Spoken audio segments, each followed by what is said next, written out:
परमेश्वर हम सबके साथ हैं। आज हमको एक बात को बहुत अच्छे से समझना है और सीखना भी है और उसको हमारे लाइफ के अंदर यूज़ भी करना है। ओके।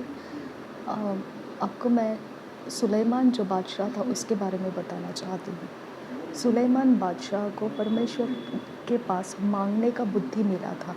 उसको बुद्धि मिला था कि उसने क्या मांगना चाहिए और उसने बराबर उसी तरह से मांगा। तो परमेश्वर को वही चाहिए था कि वो वही मांगे, ताकि उसको उसके बाद और भी एक्स्ट्रा परमेश्वर उसको देना चाहता था। ओके।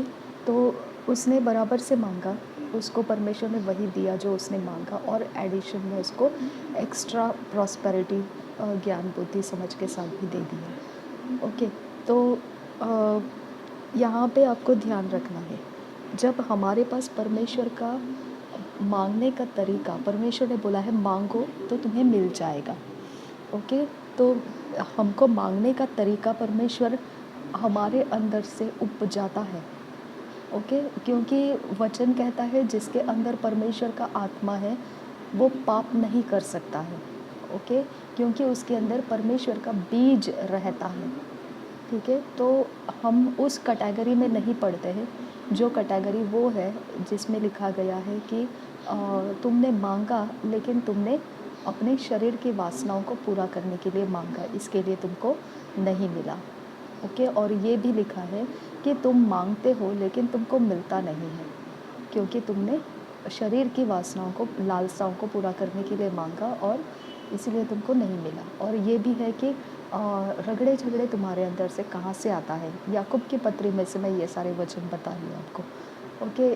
रगड़े झगड़े आपके अंदर से कहाँ से आते हैं? उसी में से आते हैं जो अतृप्त इच्छाएं, लालसाएं हैं शरीर की, उसको पूरा होने नहीं दिया। इसकी वजह से हमारे अंदर से कड़वाहट की जड़ फूट निकलती है और रगड़े झगड़े उत्पन्न होते हैं। ओके। अब ये दोनों एरिया को अगर हम देखेंगे तो सुलेमान कोई बाहर, पृथ्वी के बाहर का इंसान नहीं था। ओके। और अगर आबिल को देखेंगे, नूह को देखेंगे, जिनके ऊपर परमेश्वर ने कृपा दृष्टि रखी थी। आबिल ने क्या किया था? जो परमेश्वर को पसंद था वही गिफ्ट परमेश्वर को बलिदान में लाया था। ओके। और नूह ने क्या किया था? उसको उसको तो पता भी नहीं, परमेश्वर ने उसके बारे में डिक्लेरेशन दिया कि वो एकमात्र धर्मी इंसान परमेश्वर को पृथ्वी के ऊपर प्राप्त हुआ। ओके। दाऊद को पता भी नहीं, उसको बादशाह के लिए उसने चुन लिया और उसके बारे में बोला कि वो मेरे हृदय का पीछा करते चलने वाला इंसान मुझे मिल गया है। ओके। अब्राहम को बोला तू मेरा मित्र है। उस अब्राहम को तो मालूम भी नहीं परमेश्वर क्या सोच रखा था उसके बारे में। मूसा को मालूम भी नहीं परमेश्वर ने उसके बारे में क्या सोच के रखा था। ओके। हमको कुछ भी नहीं मालूम है परमेश्वर हमको क्यों चुन लिया है, क्या बोलकर चुन लिया है। ओके। हम वचन पढ़ते हैं और हमको मालूम पड़ता है अच्छा तो परमेश्वर ऐसा सोच रहा है हमारे बारे में। ओके। तो मैं आपको वो बता रही हूँ, परमेश्वर किसी को भी कैसे भी खींच लेता है, पकड़ लेता है, लेकिन वो उसको क्या पसंद आया हमारे अंदर और वो क्या उसमें से बनाना चाहता है हमको नहीं मालूम। अब्राहम के बारे में उसको क्या पसंद आया? उसने कि ऐसा बोल दिया कि ये मेरा मित्र है। ओके। और यीशु मसीह ने चेलों को बोला कि जो मित्र रहता है उसको सबको सब कुछ बता दिया जाता है, सारे सीक्रेट्स उसके साथ शेयर किए जाते हैं, लेकिन जो दास रहता है उसके साथ शेयर नहीं किया जाता है। यानी तुम मेरे मित्र हो, ऐसा प्रभु यीशु ने कहा। यानी चेलों का, यीशु मसीह का चेलों का दास होना ज़्यादा क्लोजनेस नहीं बढ़ा रहा था यीशु मसीह के साथ, मित्र होना क्लोजनेस बढ़ाता है। ये यीशु मसीह ने उनके रिश्तों को चेंज कर दिया। ओके। और अब्राहम को भी परमेश्वर ने, अब्राम था वो अब्राम से अब्राहम बना दिया। ओके। नूह के वक्त भी परमेश्वर ने व्यवस्था को चेंज कर दिया।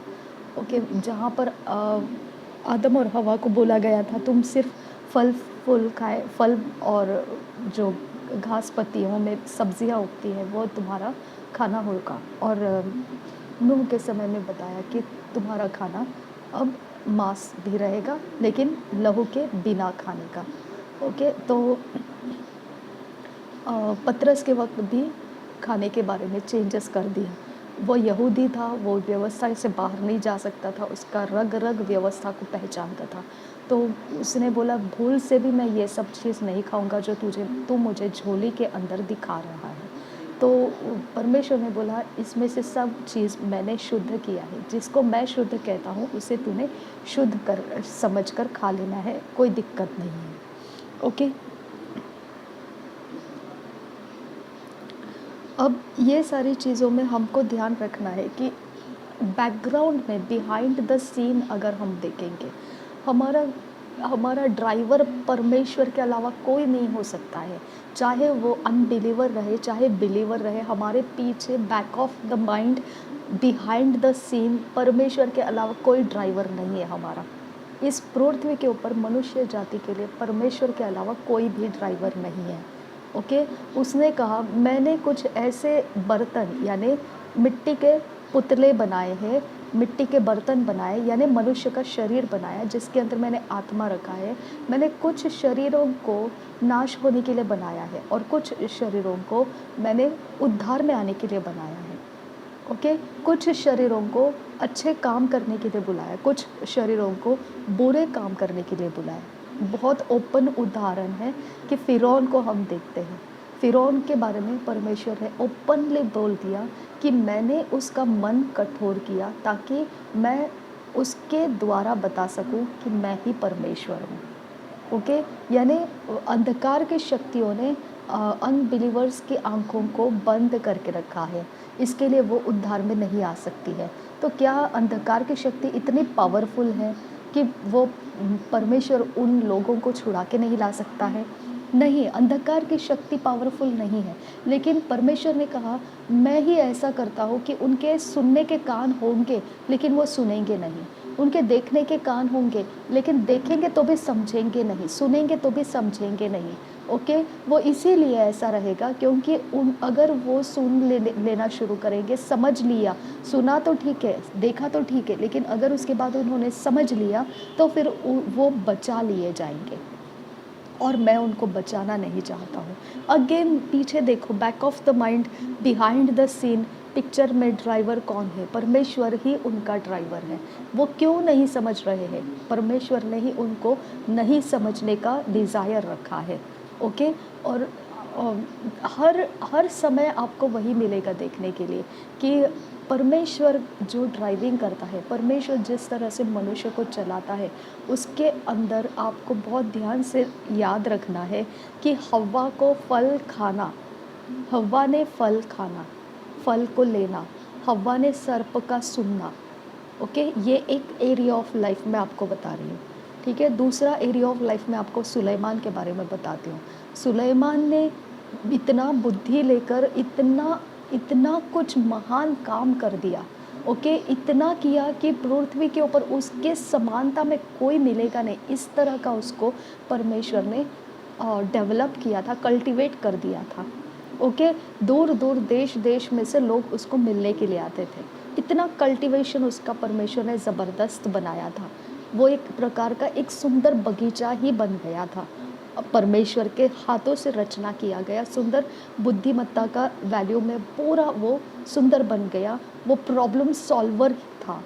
ओके? उसके पास इतनी ज़्यादा बुद्धि थी कि उसके सामने कोई माउंटेन्स नहीं रहता था, कोई पहाड़ उसके लिए परेशानी नहीं थी, क्योंकि उसके बाहर कैसे निकलना है उसको मालूम था। कोई परेशानी उसको नींद हराम नहीं कर सकती थी। उसका कोई भी प्रकार से उसको मेहनत नहीं था कि उपवास करके प्रार्थना करके अपने आप को छुड़ाओ, जैसा दाऊद को भागना पड़ा था शाऊल से बच के। ओके? पहाड़ के ऊपर से होकर बिना चप्पल के, ओके, नंगे पैरों से उसको भागना पड़ा था। ओके? तो इस तरह का जो तरीका है परमेश्वर का, वैसा सुलेमान के साथ नहीं हुआ था। ओके? सुलेमान सब जगह में इतना प्रचलित था कि उसको एक्सेप्टेंस ही उसका पीछा करती थी। ओके? करुणा और परमेश्वर के कृपा दृष्टि और करुणा सदा सर्वदा मेरा पीछा करते रहेगी, है ना? तो परमेश्वर का वो कृपा दृष्टि और करुणा उसका पीछा ही करता था। उसका पीछा ही करता था। वो जहाँ जाएगा वहाँ पे वो अनलॉक हो जाते थे फेवर उसके लिए। वो जहाँ जाएगा वहाँ पे उसकी बुद्धि अनलॉक हो जाती थी, इस परिस्थिति में क्या करना है। वो जहाँ जाएगा वहाँ लड़ाइयाँ रोक देता था और शांति को स्थापित करके अपना काम कर लेता था। अपना प्रॉफ़िट वो खोने नहीं देता था और लोगों के बीच में दुश्मनी भी उसकी होती नहीं थी। उसका माइंड, विल, इमोशन परमेश्वर ने इतना इतना इतना तरह से रचनात्मक बनाया था कि वो हर चीज़ को एस्टैब्लिश करता था और उस एस्टैब्लिशमेंट में से परमेश्वर को ग्लोरी दिखती थी। ओके, उसकी ग्लोरी, परमेश्वर की ग्लोरी उसके सारे कामकाजों में दिखाई देती थी, एक्सेलेंसी दिखाई देती थी, ओके, रॉयल्टी दिखाई देती थी। तो इस प्रकार से परमेश्वर का उसके ऊपर का जो काम बता रही हूँ मैं आपको, हव्वा के ऊपर भी परमेश्वर का काम था, आदम के ऊपर भी परमेश्वर का काम था, नूह के ऊपर परमेश्वर का काम था, आबेल के ऊपर परमेश्वर का काम था, ओके, पतरस के ऊपर परमेश्वर का काम था, ओके। इन सारी चीज़ों में आप देखो, एक चीज़ आपको बहुत आसानी से देखने को मिलेगी। अब्राहम के ऊपर भी परमेश्वर का काम था, लेकिन आपको देखने को मिलेगा कि आदम के ऊपर परमेश्वर का काम था, उस हिसाब से उसका कल्टीवेशन परमेश्वर ने किया था, ओके। हव्वा के ऊपर परमेश्वर का काम था, उस हिसाब से परमेश्वर ने कल्टीवेशन किया था। समझ में आ रहा है? अब वो कल्टीवेशन के अंदर का आप देखते आदम और हव्वा के साथ क्या हो गया। सर्प ने बात किया और हव्वा ने सुना, हव्वा ने मेडिटेट किया और उस फल को खाया और आदम को भी खिलाया और वो दोनों एक अलग कल्टीवेशन में स्टार्ट हो गए। शरीर के माध्यम में वो कल्टीवेशन में स्टार्ट हो गए, ओके। अब नूह को देखेंगे, किसने जाना था कि आदम बनाया जाएगा? परमेश्वर के अलावा किसको नहीं मालूम था। किसने जाना था कि आदम के फसली में से हव्वा को बनाया जाएगा? परमेश्वर के अलावा किसी को नहीं मालूम था। किसने जाना था आबेल को बनाया जाएगा, आबेल जन्म लेके आएगा? किसी को नहीं मालूम था। आबेल इस तरह का चुनाव करेगा जो परमेश्वर को पसंद है कि मैं भेड़ बकरियों का चरवाहा बनूंगा। किसको पता था उसके अंदर ये डिज़ायर कहाँ से आई? परमेश्वर जानता है, ओके। परमेश्वर को फाइनल प्रोडक्ट उसके अंदर से क्या चाहिए, परमेश्वर उसके ऊपर तो कॉन्सेंट्रेटेड रहता है, ओके। फिर बाद में देखो क्या हो गया, जब उसका फाइनल प्रोडक्ट तैयार हो गया, आदम और हव्वा तैयार हो गए, आदम और हव्वा के ऊपर प्रोफेसी आदम ने कर दी हव्वा के लिए, क्या हव्वा मेरे साथ करने वाली है, कैसे रहने वाली है, माँ बाप हमारे कौन, कैसे होने वाले। अब देखो आदम और हव्वा के माँ बाप कौन है, ओके। अब ये प्रोफेसी में तो वो बोल रहा है ये मेरे हड्डियों की हड्डियाँ, मांस में से मांस है और अब ये क्या होने वाली है, मेरे साथ एक देह बन जाएगी। परमेश्वर ने बोला कि ये भी एक देह बन जाएंगे। उस प्रोफेसी में भी यही बोला आदम ने। वो प्रोफेसी में ये बोल रहा है वो कि जो पुरुष है वो अपने माँ और माता और पिता से अलग हो जाएंगे, ओके, और अपने वाइफ के साथ जुड़े रहेंगे। अब ये सारा चीज़ उसके माँ बाप कहाँ पर है? आदम और हवा के माँ बाप कौन है ना? क्योंकि आदम और हवा तो क्रिएट किया परमेश्वर ने, तो क्रिएट करने के बाद अगर बर्थ लिया किसी ने तो माँ बाप आ जाएंगे। बर्थ थोड़ी लिया, उसको तो क्रिएट किया परमेश्वर ने, ठीक है। तो ये कहाँ से आ गया ये वर्ड, है ना? आबेल के अंदर ये ख्वाहिश थी और काइन के अंदर अलग ख्वाहिश थी। मैं तो अपना जो पृथ्वी के ऊपर उगाया जाता है वो सारे पेड़ पौधे मैं उगाते रहूँगा। और आदम के वक्त में खाने के लिए क्या दिया परमेश्वर ने? आदम के वक्त पेड़ पौधे, फल फूल, ये सब उसके खाने के लिए थे। और कैसे बनाए थे? मनमोहक, सुंदर और सेहतमंद, ऐसा ही सब कुछ था। और भेड़ बकरियाँ ये सब उसको आज भी खाते हैं। शाकाहारी जिसको हम बोलते हैं, वो सब आज भी वो पेड़ पौधे का जो पृथ्वी से निकलता है वही चीज़ों को वो लोग खाना खाते हैं, ओके। और जो आबेल था उसने क्या बोला? मैं तो पशुओं को पालन करूँगा, मैं तो भेड़ बकरियों को पालन करूँगा, मैं उनका चरवाहा बनूँगा, ओके। तो उस तरह से उसने अपने टैलेंट के अंदर से क्या निकाला जिसके बारे में परमेश्वर को इंटरेस्ट था। आप बलियों के बीच में देखें कि अन्न बलि भी है, ओके। और अन्न बलि के अंदर वो सारे प्रकार के उसने अनाज की बातें दी है, ओके। खेती बाड़ी करने के लिए भी उसने कुछ व्यवस्थाओं को डाल के रखा है किस मंथ में क्या करना है, किस मंथ में बीज बोना है, किस मंथ में बीज को उपज को लेना है, उस उपज का क्या करना है, ये सब दिया है। ओके। और चरवाहे के बारे में बार बार वचन में आता है कि हमारा चरवाहा यीशु मसीह है। चरवाहे के बारे में रेवलेशन तक चरवाहा चरवाहा चरवाहा चरवाहा आपको उत्पत्ति से लेकर रेवलेशन तक मिलता रहेगा।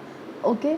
और अब पास ओवर में आप देखेंगे जो लैम्ब है उसको सैक्रिफाइस कर दिया, यानी जो परमेश्वर को भाने वाला चीज़ है, जो परमेश्वर को पसंद है, वो चीज़ें नूह ने बलिदान में चढ़ा दिया, आबेल ने सैक्रिफाइस में लाया, ऑफरिंग में लाया। ओके। और परमेश्वर को वो पसंद आया और परमेश्वर ने वहाँ पर कुछ तो चेंजेस किया। ओके। तो परमेश्वर को क्या पसंद आता है कोई बोल नहीं सकता है। ओके। कुछ बोल नहीं सकता है हम ऐसा क्यों कर रहे हैं, हम ऐसा क्यों कर रहे हैं। अब परमेश्वर को वो पसंद नहीं आया।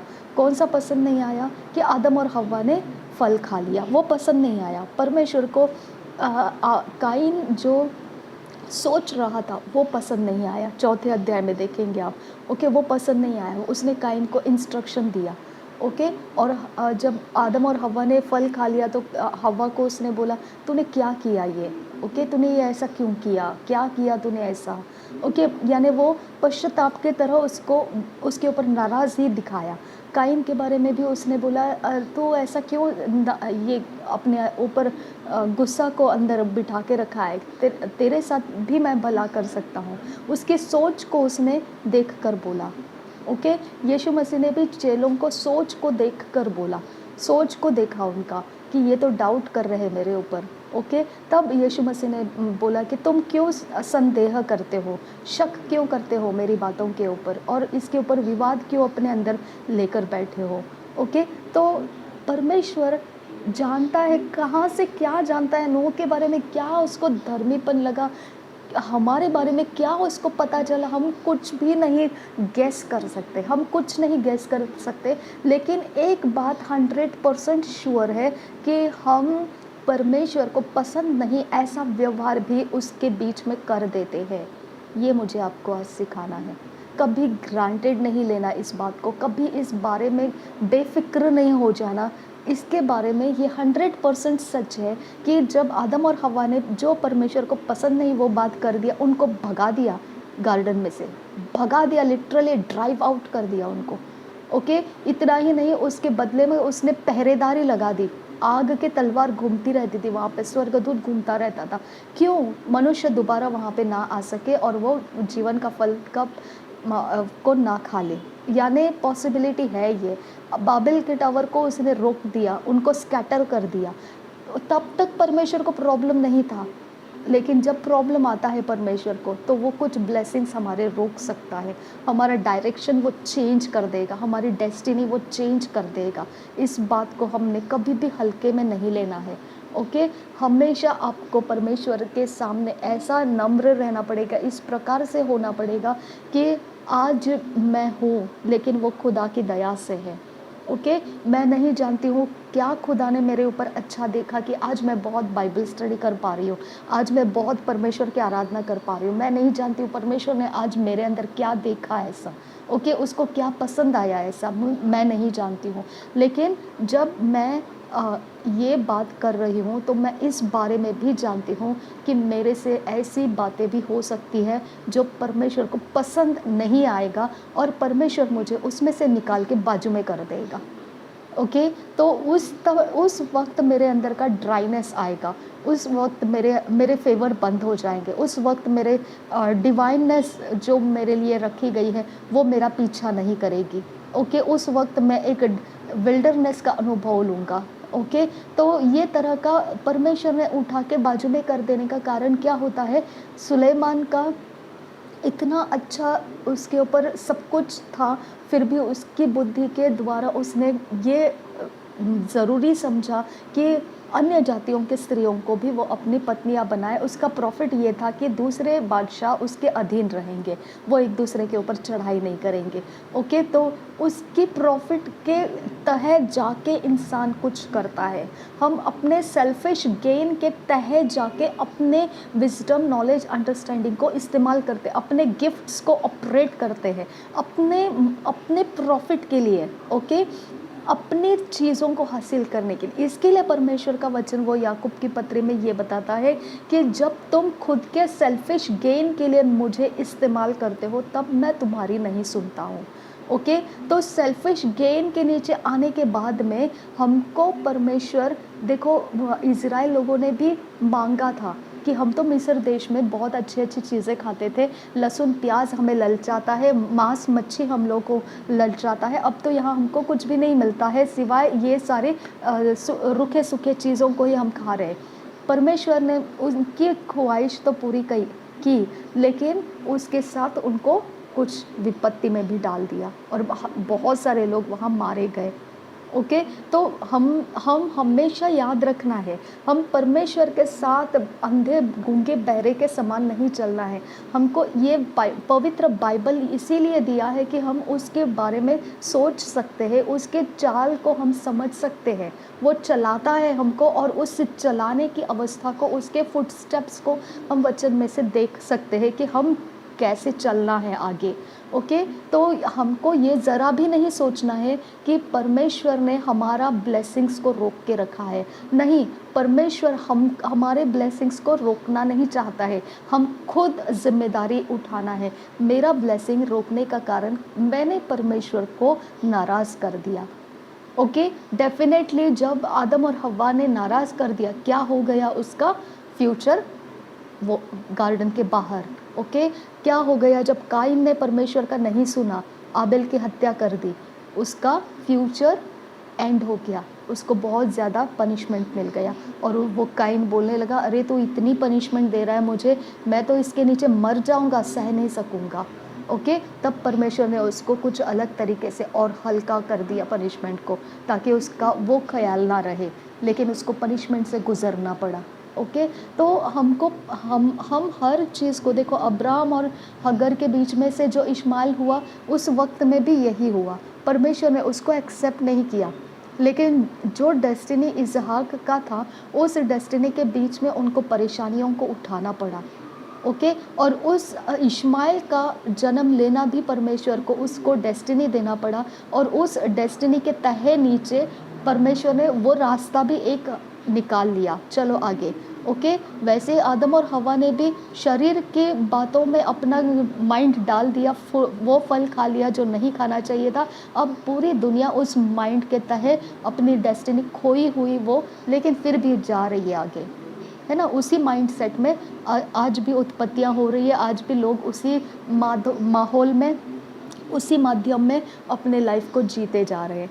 ओके, अब परमेश्वर का ये एरिया ऑफ लाइफ का मैं आपको बताती हूँ। अगर हम किसी चीज़ को पा नहीं रहे, अगर हम कोई छुटकारा नहीं पा रहे, अगर हम हीलिंग नहीं पा रहे, अगर हम कोई फेवर नहीं पा रहे, डिवाइननेस नहीं पा रहे, हमारी इच्छा है हमको गवर्नमेंट जॉब चाहिए, हमारी इच्छा है हमारी मैरिज हो जाना है, हमारी इच्छा है हमको घर बार मिल जाना है, हमारी इच्छा है कि ये करना है, वो करना है, ऐसा है वैसा है, हम सब करना चाहते हैं। लेकिन क्या आपने कभी ये सोचा कि आप उस जगह में पहुंचने का, परमेश्वर के पास तो पावर है आपको वहाँ पहुंचने का, पहुंचाने का, लेकिन कभी आपने ये सोचा है कि इतना आज तक का ज़िंदगी मैं जिया, कितनी बार मैंने परमेश्वर का जो नाराज़ी कर दिया होगा, कुछ ऐसा करके, कुछ चीज़ ऐसी बातें कुछ करके, ऐसा बिहेव्स कुछ करके, या मैंने कुछ इस तरह से अपने अंदर से कुछ ऐसे डिज़ायर रख के,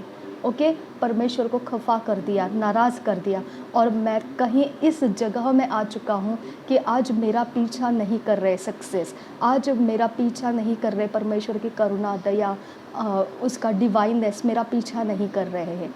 ओके, आज इस जगह में है कि मैं अपने अंदर डिवाइननेस को खो चुका जैसा अवस्था में हूँ। ओके, इस जगह में मुझे कोई ढूंढने तक नहीं आता, इस जगह में कोई मेरे बारे में सोचता तक नहीं है, इस जगह में अगर आप कुछ कुछ एक्सपेक्ट करेंगे किसी के पास तो उनका मन कठोर हो जाता है। जैसा फ़िरौन का मन कठोर हो जाता था जब मूसा जाता था, मूसा तो परमेश्वर के द्वारा जाता था, तब फ़िरौन का मन कठोर हो जाता था। वो नहीं देता था जवाब इज़राइल को लेकर जाओ करके।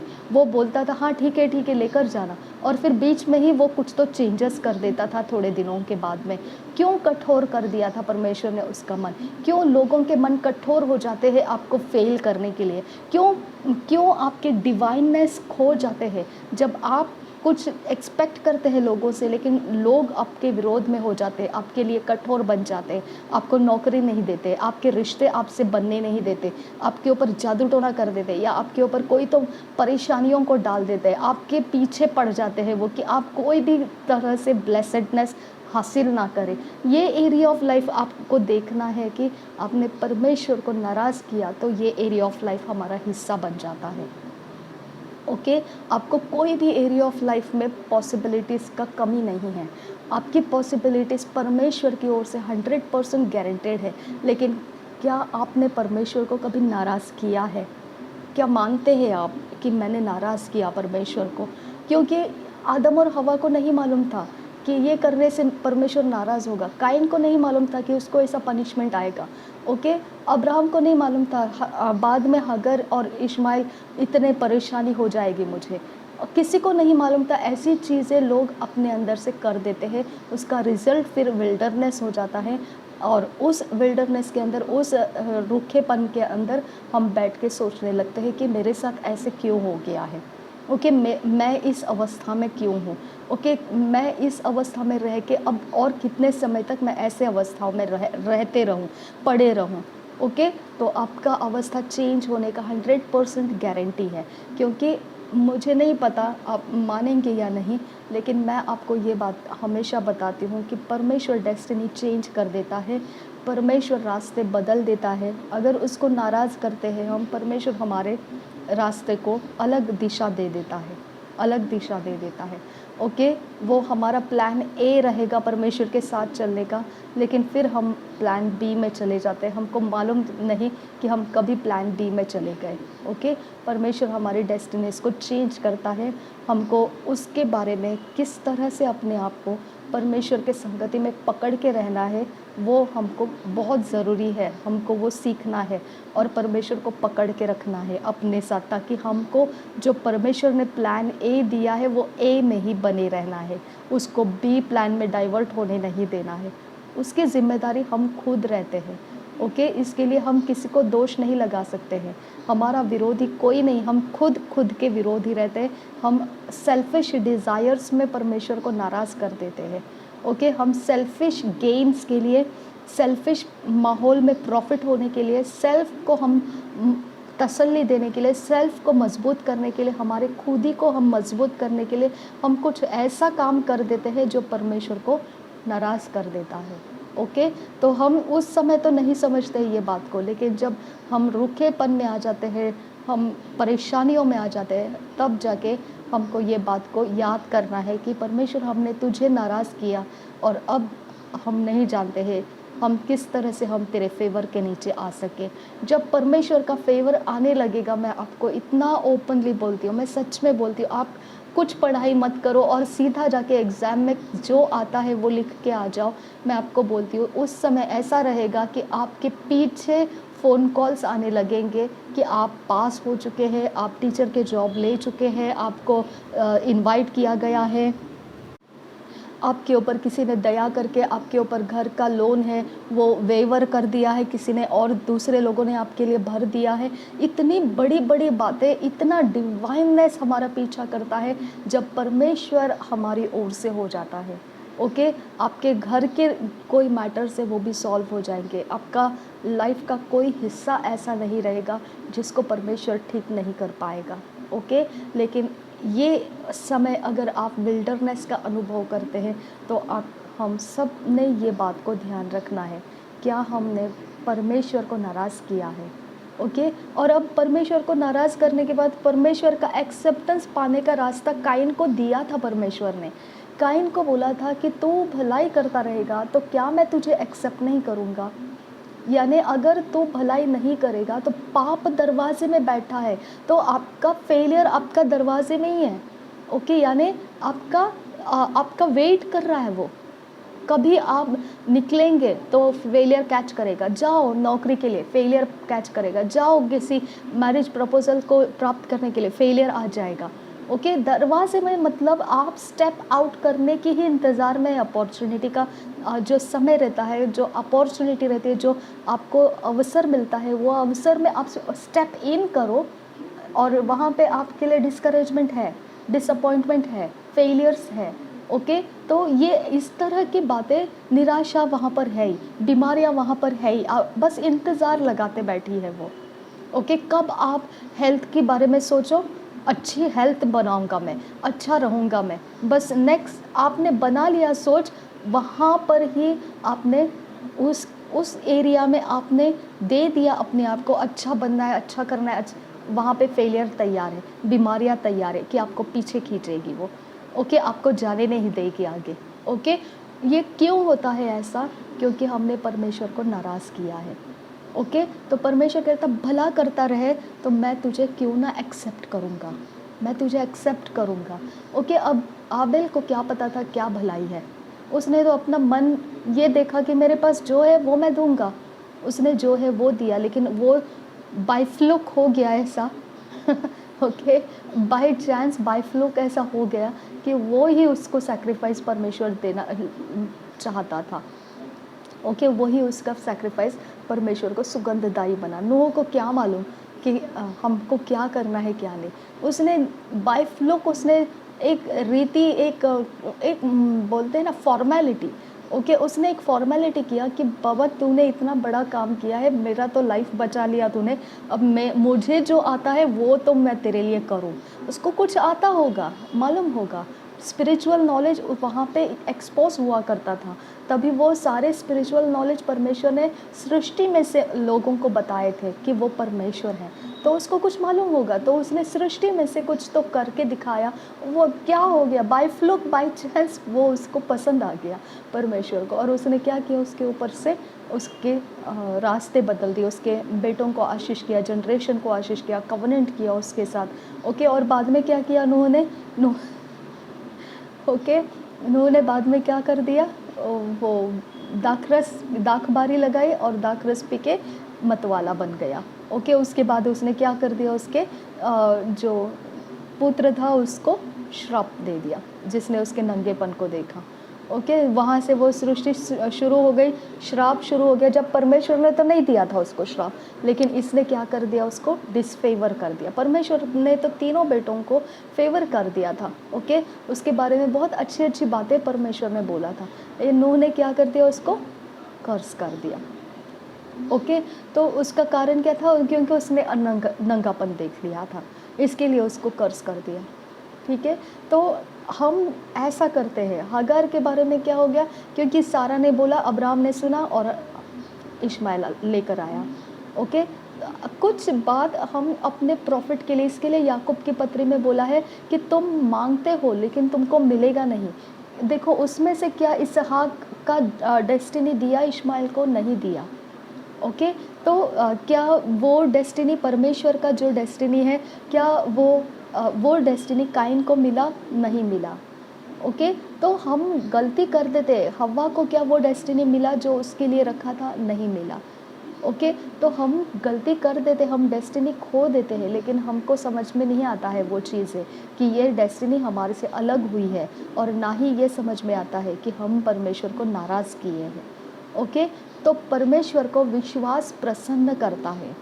वचन में बहुत ओपनली लिखा है कि परमेश्वर को अगर प्रसन्न करना है तो विश्वास के ज़रिए उसको प्रसन्न किया जाता है। ओके, आपको यूहन्ना 3:16 में भी दिया है, विश्वास अगर किसी ने यीशु मसीह पर किया वो अनंत काल का जीवन पाएगा, वो नाश नहीं होगा।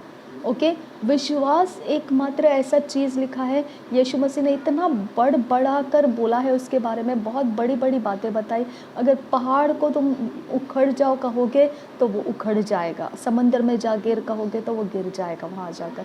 विश्वास के द्वारा सब कुछ किया जा सकता है। परमेश्वर का बैलेंस जहाँ पर है वो विश्वास है। ओके, अगर आप विश्वास छोड़ते हो तो जो कुछ भी करोगे बिना विश्वास का, उसे परमेश्वर कहता है ये पाप है। ओके, ये वचन में लिखा है कि जो विश्वास के बिना किया जाता है वो पाप है। ओके, तो आप जब भी कुछ करते हैं बिना विश्वास के, ओके, वो पाप कहा जाता है। तो वहाँ पे आपका ये फेवर वगैरह सब रुक जाता है, वो डिसओबीडियंस हो जाता है और आपके बारे में फिर कोई हेल्प नहीं कर सकता है, क्योंकि वो रास्ता, डेस्टिनी बदल जाती है। उस डेस्टिनी में आप कितना भी आगे जाओ, वहाँ पे आपको सारे नेगेटिव पॉइंट से आपको फेस करना पड़ेगा, सामना करना पड़ेगा। ओके, तो हमको आज ये बात को समझना है कि परमेश्वर को प्रसन्न करने का रास्ता विश्वास है, और हमने हमेशा इस बात का ध्यान रखना है कि डेस्टिनी बदल सकती है। ओके, हम जिस मार्ग से परमेश्वर के फेवर के नीचे जाते हैं, करुणा दया सदा हमारा पीछा करती रहती है। ओके, हम सदा सर्वदा परमेश्वर के भवन में निवास करते रहेंगे। लेकिन फिर हुआ क्या, हम कैसे क्या हट गए, हम कैसे क्या टूट गए, हम कैसे क्या बिखर गए, हम किस जगह में आके गिर गए। ओके, तो हमको रेवलेशन, प्रकाशित वाक्य में भी यही बताता है कि तू पहला प्रेम जो तेरा है उसको पकड़ ले। क्या था पहला प्रेम?